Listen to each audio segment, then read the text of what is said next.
Good morning! For today's video, kakaiba ito dahil hindi tayo mag-real talk for today. Kundi, pupunta tayo ngayon sa beach.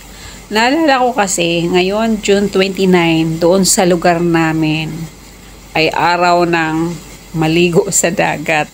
Parang nag-celebrate ng San Juan. So naalala ko, gusto ko rin mag-enjoy ako sa araw na to nga maligo sa dagat. Pero actually hindi ako maligo sa dagat. Gusto ko lang ibabad ang aking mga paa sa tubig dahil nga baka sakaling matanggal yung mga rayuma, yung mga nararamdaman ko. So guys, pupunta tayo ngayon sa beach. Andito na kami sa Gobra Beach.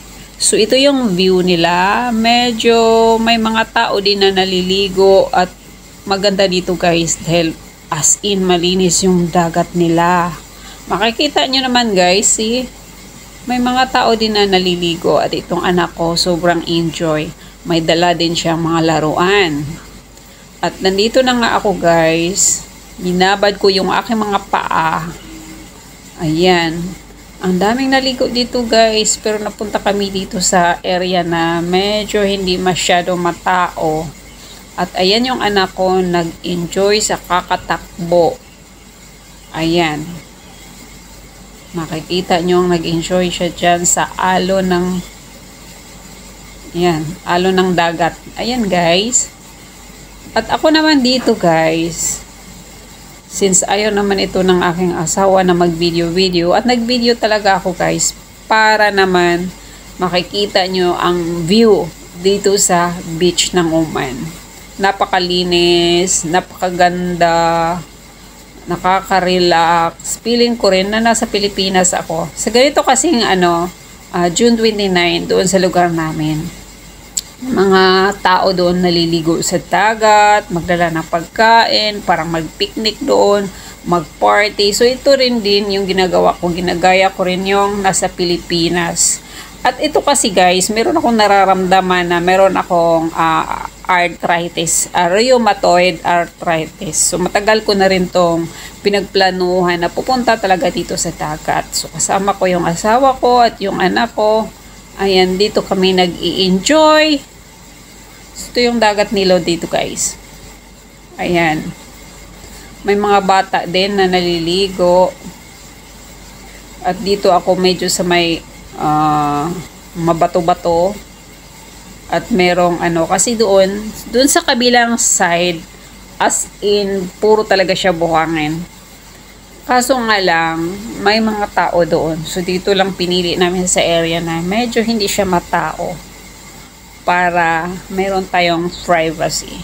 Gusto ko nga mag-swimming dito kaso wala akong dalang suot. Actually, wala ako sa plano na mag-swimming talaga. Gusto ko lang maka-inhale, exhale ng hangin sa dagat at maibabad ko yung aking mga paa, kamay, ganon. Kasi pag after nito, pupunta din kami, may lugar kaming pupuntahan para i-celebrate namin tong araw na to dahil family day.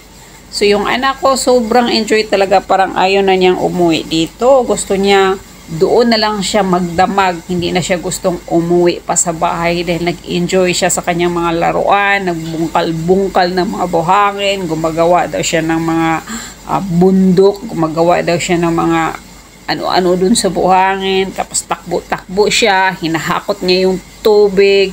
At ako naman dito, nag-enjoy din ako, nagfo-foots pa ako sa aking mga paa dito sa tubig. Binababad ko yung aking paa. Ang sarap talaga guys ng yung alon, napakasarap.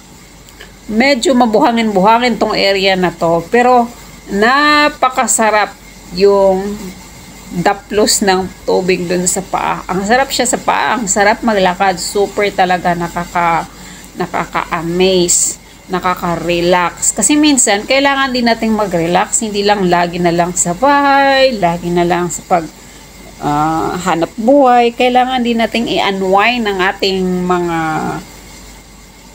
utak para ma-relax. Medyo na to guys, makulimlim na siya. Mga anong oras na ba to? Magsi 7 o'clock na, pero yung meron pang araw, may sikat pa ng araw. kakaiba. Pero sobrang sarap dito sa area na to. Nagustuhan ko talaga tong area na to. Kasi napakalinis. At yung syempre, ang importante doon, yung anak ko nag-enjoy kami. Hindi ko lang medyo pinatutok yung video doon sa asawa ko. Dahil yung asawa ko private niyang pagkatao. Ayaw nga niyang ma-expose sa social media. Hanggat maaari, ayaw din niya ng anak ko ma-expose. Pero ako naman is mukhang kapal ng mukha. Syempre, feeling tayo eh. Ayun. Ito yung ginagawa ko, guys. Ko na lang sinama yung panganay ko dito dahil mapagalitan ako. Thank you for watching. God bless.